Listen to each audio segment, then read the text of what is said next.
예배 자리에 나올 수 있다는 것만큼 큰 은혜가 없는 것 같습니다. 오늘 예배 자리에 나오신 분들 정말 환영하고요. 또 가정에서 나올 마음을 계속 소망하면서 계시는 모든 분들도 이 자리에서 또 만나게 될 날을 소망합니다. 가을이 되니까 이제 9월에 찬바람이 이렇게 부니까요. 추석이 또 앞에 있잖아요. 그러면서 이 여자들은 또 이번 추석은 어떻게 해야 되나 뭐 그런 생각들 다 시작들 하시지요. 그러면서 한쪽에 제 속에 또 드는 생각은 이번 추석엔 도대체 가족들이 모일 수는 또 있는 건가? 뭐 이런 생각을 하게 됩니다. 사실 코로나 이전이라면 상상할 수 없었던, 코로나 이전에는 너무나 당연하게 그냥 누리고 가고 만날 수 있고 가지고 가던 것들을 코로나로 인해서 다 빼앗겨 버린 것 같은 그런 시간을 저희가 지금 보내고 있지 않습니까?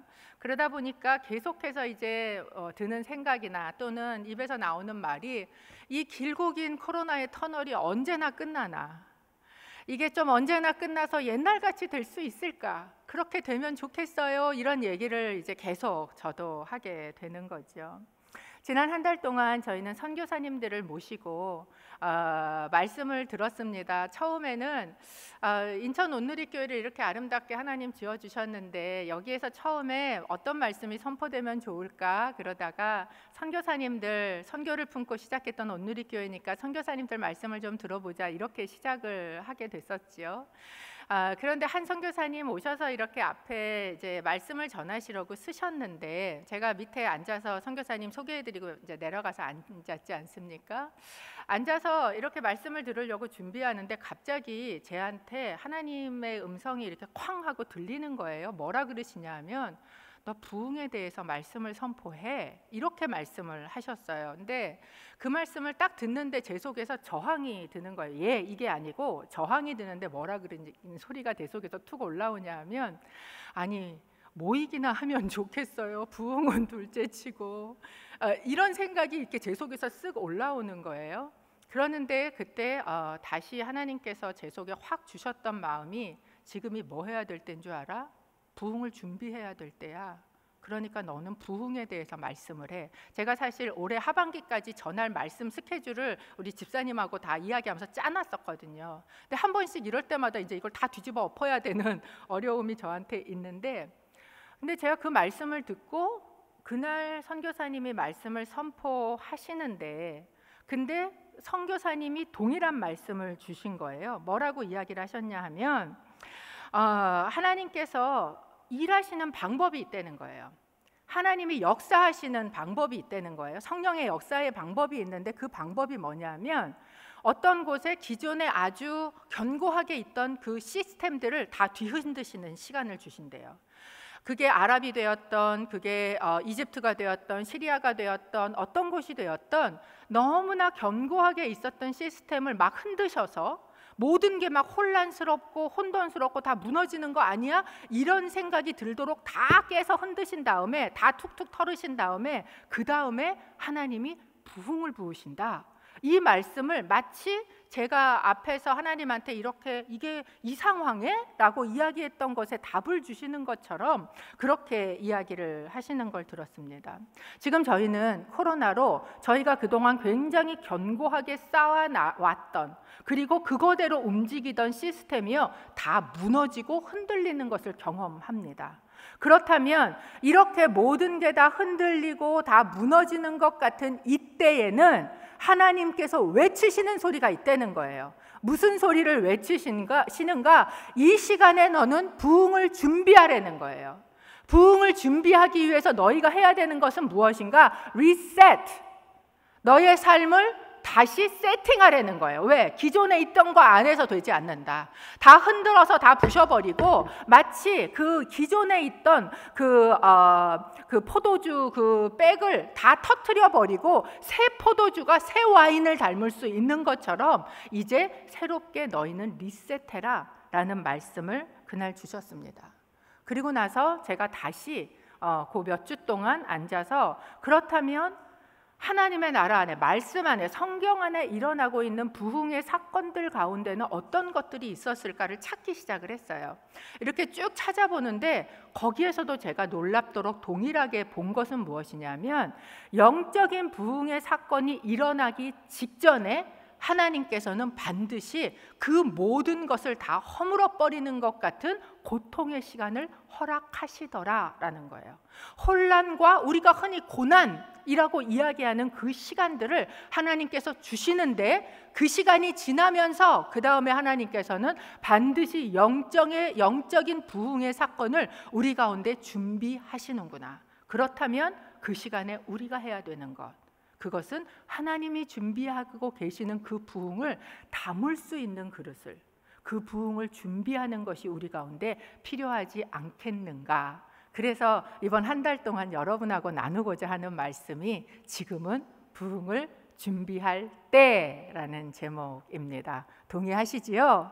지금은 그런 때인 줄로 믿습니다. 그 중에 첫 번째 시간, 제가 창세기 안에서 어떤 영적인 부흥이 있는가, 어떤 때가 창세기 안에 영적인 부흥의 시간일까라는 것을 보면서 오늘 본문을 잡게 되었습니다. 창세기 저희가 읽은 본문 35장 10절, 11절, 12절은 그 시기를 이렇게 이야기를 하고 있어요. 좀 저희가 같이 읽어보겠습니다. 함께 읽어봅니다. 시작. 하나님께서 야곱에게 말씀하셨습니다. 내 이름은 야곱이었으나 이제 더 이상 야곱이라 불리지 않을 것이다. 이제 내 이름은 이스라엘이다. 야곱은 이스라엘이라 불리게 됐습니다.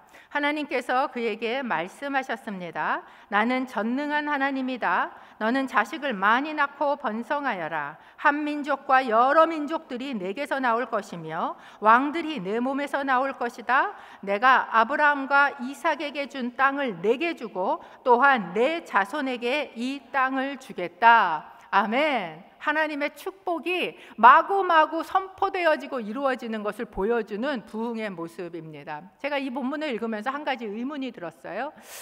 이상하다. 야복강가에서 야곱이 이미 사실 이스라엘이라는 이름을 받았습니다. 앞에 보면. 근데 오늘 와서 그 얘기를 또 하고 계시는 거예요.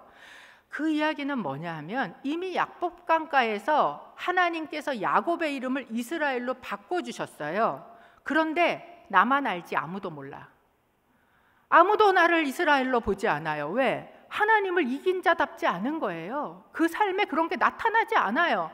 그런데 오늘 말씀에서 비로소 하나님이 약속으로 주셨던 이스라엘, 여호와와 겨루어 이긴 자라는 이 축복의 이름이 그 삶 가운데 이루어지고, 전능하신 하나님이 그와 함께 계셔서 그의 삶 가운데 사람들이 마구마구 일어나기 시작하고 영적인 땅을 정복해 나가기 시작하는 이런 부흥의 역사가 나타날 때 비로소 야곱을 사람들이 뭐라고 불렀는가? 이스라엘이라고 부르기 시작했다라고 이야기를 합니다. 여러분, 이 부흥의 때가 우리 가운데 임하기를 간절히 소원합니다.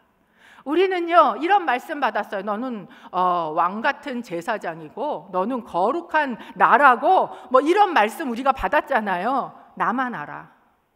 아무도 몰라요. 교회가 이 거룩한 이름을 가지고 있는데 아무도 교회를 그렇게 부르지 않아요. 그런데 이 부흥의 때가 오면 모든 사람들이 보면서, 와, 거룩한 나라야, 왕 같은 제사장이야, 참 크리스찬이야, 이런 이름들을 부르게 되는 영적인 부흥이 우리 가운데 오게 되기를 간절히 소원합니다. 부흥의 때를 하나님이 주신다는 거예요. 그런데 하나님의 이 부흥의 역사의 원리대로 야곱은요, 이 부흥의 사건을 겪기 직전에 정말 고통스러운 시간을, 끔찍한 사건을 겪게 되었습니다. 그 발단은 이렇게 시작을 해요. 창세기 33장 18절에서 19절 말씀입니다. 창세기 33장 18절에서 19절 말씀, 혹시 준비가 되었으면 함께 읽었으면 좋겠고요. 아니시면 제가 읽도록 하겠습니다. 창세기 33장 18절에서 19절. 이처럼 야곱이 밧단 아람에서 돌아와서 가나안 땅 세겜성에 무사히 도착해 그 성 앞에 장막을 쳤습니다. 그는 자기가 장막을 친 그 들판의 일부를 세겜의 아버지 하몰의 아들들에게서 은 100개를 주고 샀습니다. 삼촌 라반에게서 14년 동안을 고생을 하던 야곱이요, 이제 고향으로 돌아오지 않습니까? 그렇게 돌아와서 어디에다 진을 쳤냐 하면 세겜 옆에다 짐을 친 거예요. 그리고 거기에서 뭐를 했는가? 그 들판의 땅을요, 은 100을 주고 거기에서 샀다라고 이야기를 해요. 가나안에서 돌아온 야곱이 드디어 정착을 한 거예요. 여러분, 처음 내 집장만 하던 그때를 기억하십니까? 맨날 전셋집 전전하고 이렇게 다니다가 막 내 집을 장만했던, 아무리 조그매도 그 내 집을 장만했을 때의 그 감격. 야곱이요, 그 땅을 사고 얼마나 좋았을까요? 몇십 년 동안 내 거라고 없이 살았어요. 사실 다 삼촌 거였잖아요. 종살이만 하고 맨날 뜯기고 이러고 살다가 돌아와서도 장막 치는 게 얼마나 지겨워요. 여러분, 월세 살고 전세 살면, 이제 저도 지난번에 막 그 이사를 했는데 이번에 서목사님께서도 이제 이사를 하셔야 되는 상황이 되니까 그때서야 야, 되게 힘들었겠구나 뭐 이런 이야기를 하셔요. 힘들어요, 이사하는 거. 장막 치기 얼마나 힘들었겠어요. 그런데 그가 드디어 이제 땅을 산 거지요. 정착을 한 거예요. 모든 게 다 잘 돼 가는 것 같았어요. 그런데 사실은 그렇지 않았다는 거예요. 그 속으로는 골마가는 게 있었고, 그 골마가는 게 어디에서 터지는가? 제일 약한 곳에서 터집니다. 우리의 삶의 문제는요, 마치 권총이 쭉 돌다가 화산이 계속 있다가 제일 지변이 약한 곳에서 펑 하고 터지듯이, 우리의 문제는 우리의 심정의 가장 약한 곳, 가장 아픈 곳에서 터지는데, 그게 야곱에게서는 어디였는가? 딸이었어요. 그 하나밖에 없는 딸. 창세기 34장 1절 2절을 저희가 같이 읽어보겠습니다. 시작. 함께 1절 2절 읽습니다.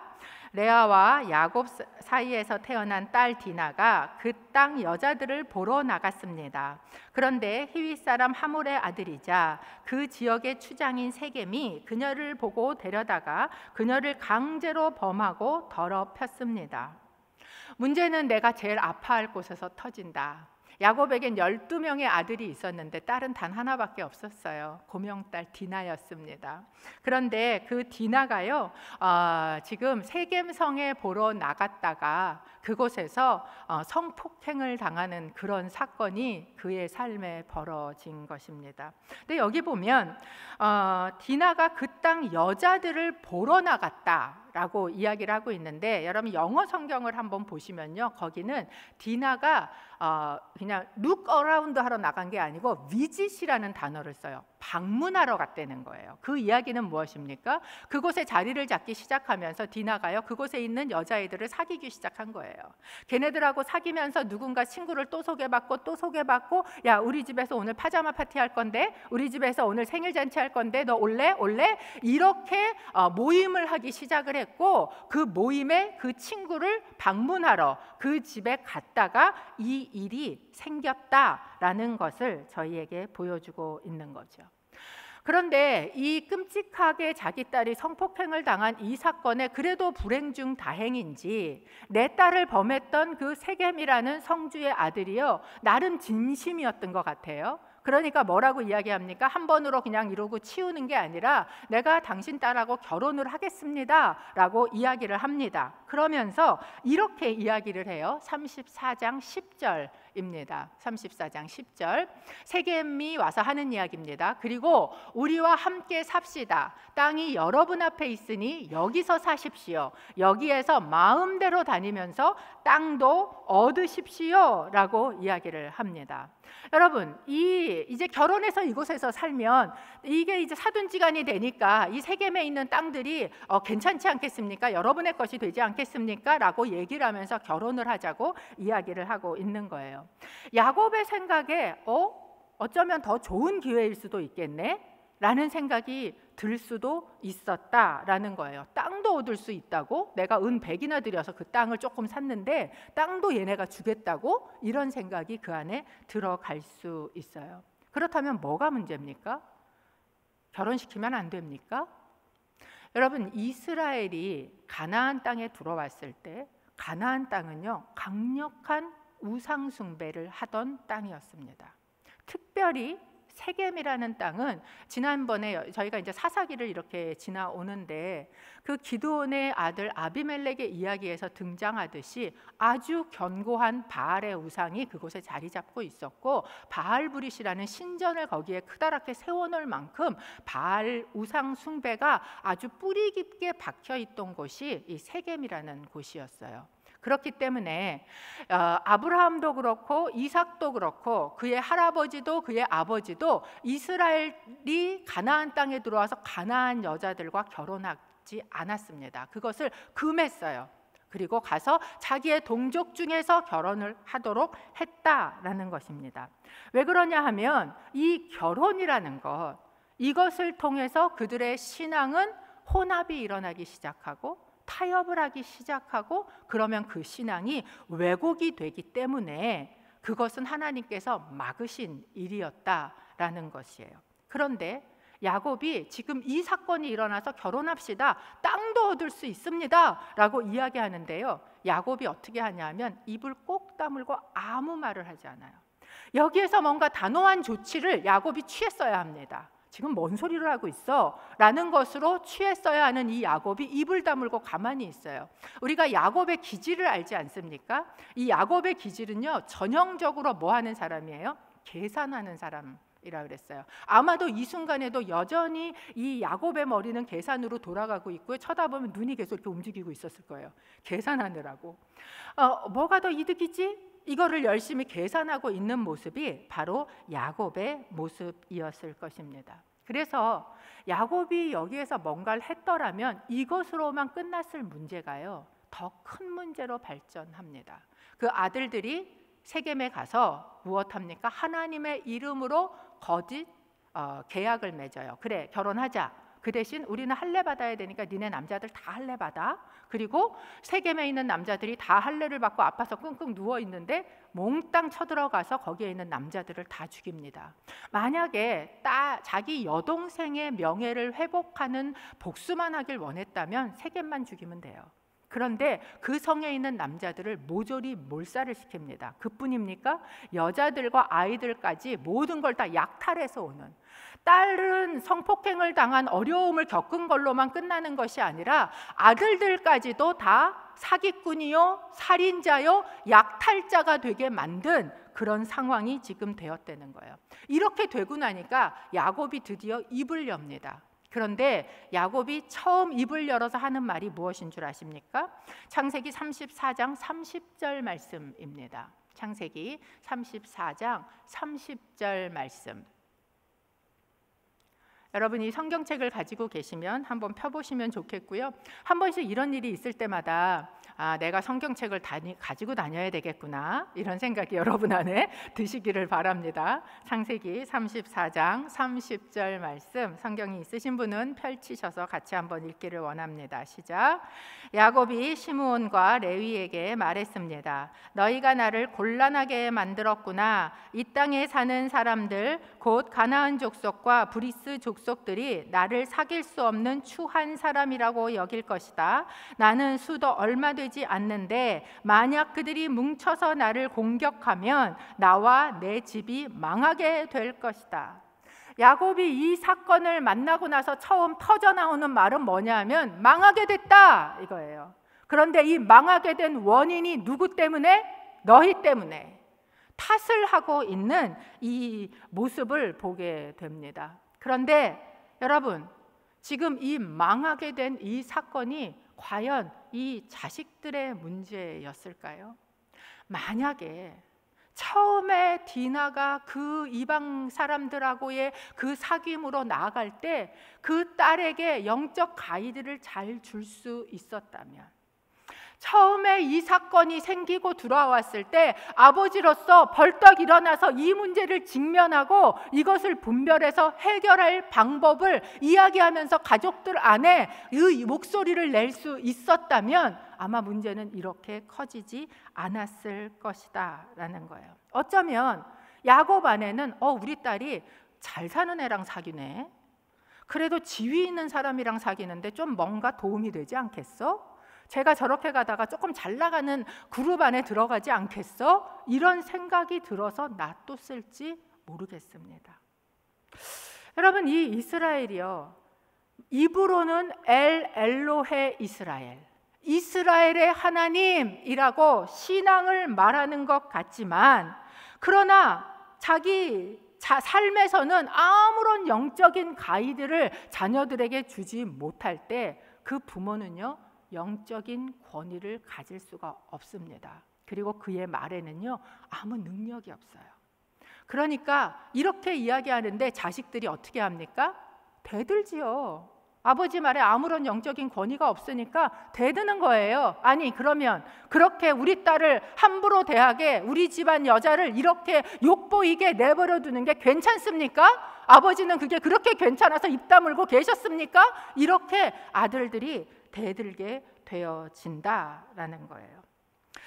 내 신앙이 하나님 앞에 입으로는 신앙이 있는 것처럼 말하지만 그의 삶으로는 여전히 곁눈질을 하면서 세상만 쳐다보고 있는 그 부모의 말은 자녀들에게 아무 권위를 가질 수 없다라는 거예요. 절대 순복하지 않는다라는 것입니다.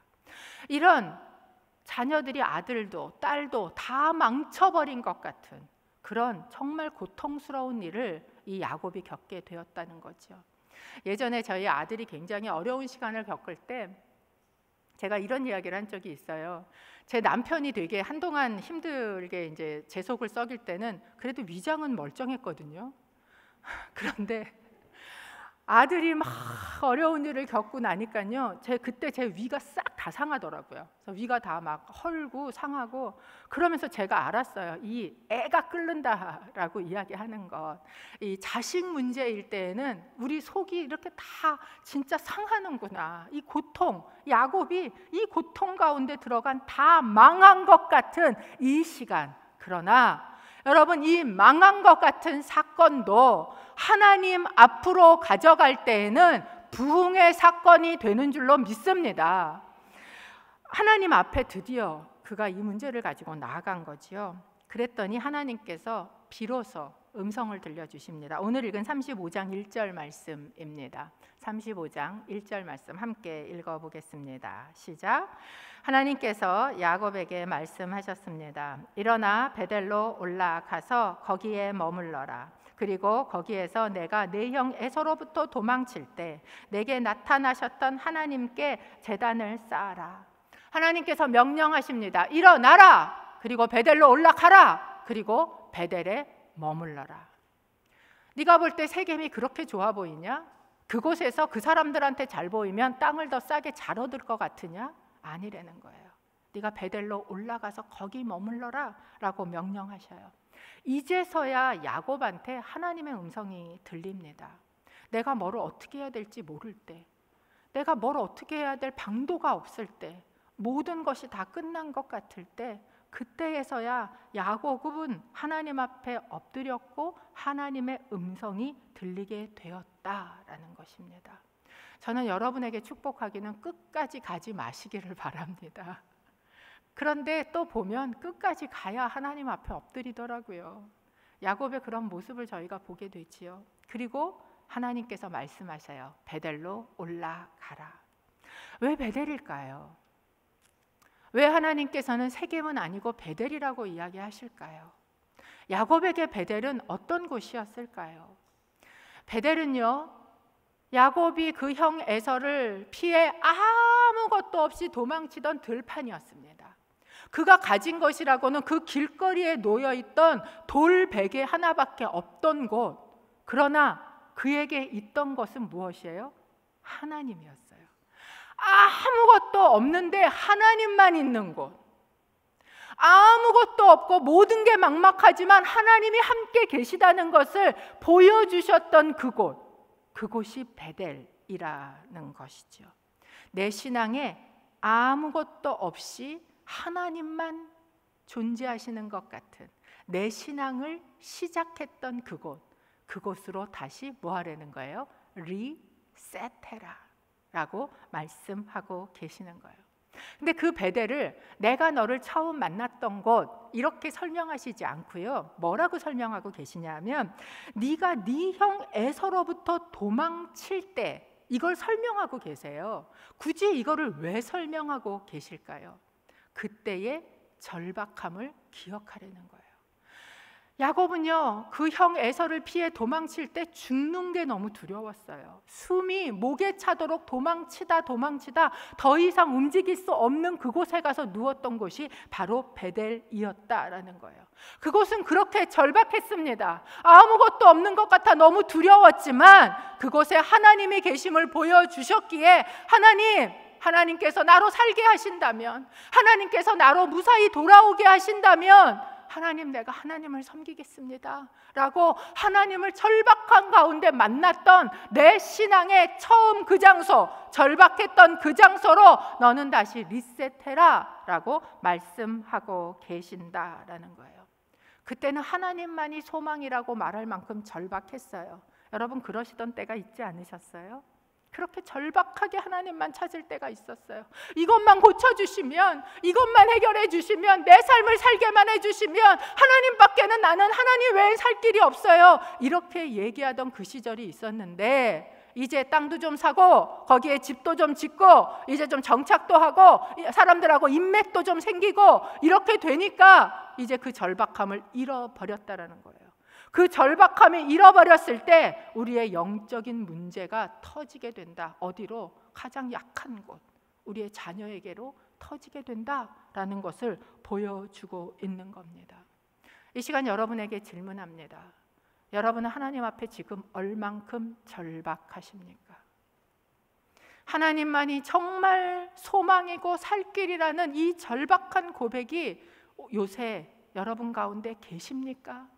하나님께서는 그 자리를 찾기를 원하시는 거예요. 그리로 리셋해라, 다시 회복해라 라고 말씀하고 계신다라는 것이죠. 그렇다면 내 삶이 리셋되기 위해서 베델로 올라간다는 건 뭐를 의미할까요? 하나님께서는 베델로 올라가라, 그곳에 있어라, 이것만 명령하셨어요. 그런데 야곱이요, 이 말씀을 받아서 내가 뭐를 해야 되는지 알았습니다. 일어나서 자기 가족들에게 명령합니다. 35장 2절 말씀 저희가 같이 읽어보겠습니다. 함께 읽습니다. 시작. 야곱이 자기 집 사람들과 그와 함께 있는 모든 사람들에게 말했습니다. 너희가 지니고 있는 이방 신상들을 없애버리라. 너희 자신을 정결하게 하고 옷을 갈아입으라. 우리의 삶을 리셋한다는 것, 베델로 올라간다는 건 무엇을 의미하는가? 첫 번째, 우상을 제거하는 것이에요. 여기에 보면 놀랍게요, 야곱이 자기의 가정 안에 우상이 있는 걸 몰랐어요? 알았어요. 이미 라반의 집에서 나올 때부터요, 라헬이 뭐를 숨겨서 들고 나왔어요? 드라반을 숨겨서 들고 나왔습니다. 이곳에서 이미 우리 가정 안에 우상이 암암리에 되고 있는 걸 야곱은 알고 있었어요. 그런데도 불구하고 그냥 놔둔 거예요. 왜 그랬을까? 그것도 뭔가 도움이 되겠지, 사는데. 그러니까 그냥 묵인하고 두고 있었다라는 것입니다. 여러분, 우리는요, 살아계신 하나님 앞에 반응하는데요, 생각보다 느려요. 언제까지? 엄청난 일을 만날 때까지. 알아요. 모르지 않아요. 이거 이대로 가면 안 좋은데? 이런 느낌이 있어요. 그런데 반응하지 않아요. 그 일이 터질 때까지. 그런데 그 일이 터질 때가 돼서야 비로소 내 죄에 대해서, 우상에 대해서 민감해지는 거예요. 그때서야 영적으로 깨어나게 되는 것을 지금 보여주고 있다라는 것이에요. 그렇기 때문에 어쩌면 우리의 삶에 이런 어려움, 끔찍함, 고통의 시간이 오는 것은 우리를 깨우는 시간이 되는 것입니다. 그리고 이야기를 해요. 우상을 제거하십시오. 여러분이 가지고 다니는 우상을 다 내버리십시오 라고 이야기를 합니다. 그러면 우리 안에는 이런 생각이 들 수 있어요. 사실 여러분, 이 중에 계시는 분들 중에 주머니에다가 우상 조그맣게 넣어갖고 다니시다가 순간순간 이렇게 꺼내서 거기다 비는 분 혹시 계세요? 저는 이렇게 나와서, 그것도 수요일 날까지 나와서 예배하시는 분들 중에 그런 분을 본 적은 없습니다. 그렇다면 우리에게는 우상은 없는가? 우상 숭배라는 것은 무엇입니까? 우상 숭배는요, 그게 어떤 사람이 됐든지 아니면 어떤 내 삶의 목적이나 가치가 되었든지 아니면 어떤 기관이 되었든지 그것이 살아계신 그 하나님만큼 아니면 그 하나님보다 더 중요하게 여기려고 하는 내 마음, 그것이 바로 우상 숭배다라는 거예요. 그것이 내 자식이 됐던, 내 부모가 됐던, 내 남편이 되었던, 그것이 내 삶의 성공이 되었던, 내 삶의 학문적인 어떤 것이 성취가 되었던, 내 학벌이 되었던, 아니면 그것이 어떤 기관, 심지어 그것이 교회가 되었던, 내 삶에서 살아계신 하나님과 경쟁하는 그 무엇을 놔두고 있다면 여러분, 그것은 우상 숭배라는 것이에요. 그리고 그것이 내 삶에 있을 때 우리의 삶은 타락하기 시작한다라는 것을 기억해야 합니다. 우리의 삶을 리셋하기 위해서, 신앙의 부흥이 일어나기 위해서 해야 되는 첫 번째는 무엇인가? 우상을 버리십시오 이야기하는 것입니다. 두 번째, 정결함을 회복하십시오 라고 이야기를 합니다. 야곱이요, 이제서야 깨달아요. 뭘 깨닫느냐? 내 딸이 더럽혀진 것. 그 앞에 보면 이 딸이 강간을 당해서 더럽혀졌다라고 이야기를 하죠. 근데 이 더럽혀진다는 건 몸이 더럽혀졌다는 의미가 아닙니다. 영적인 의미예요. 그래서 너희가 만약에 죄를 지으면 하나님의 성소를 더럽히는 것이 되나니, 이 레위기에 나오고 있는 그 말입니다. 영적으로 더럽혀졌다는 거예요. 그런데 야곱이 무엇을 깨닫는가? 나는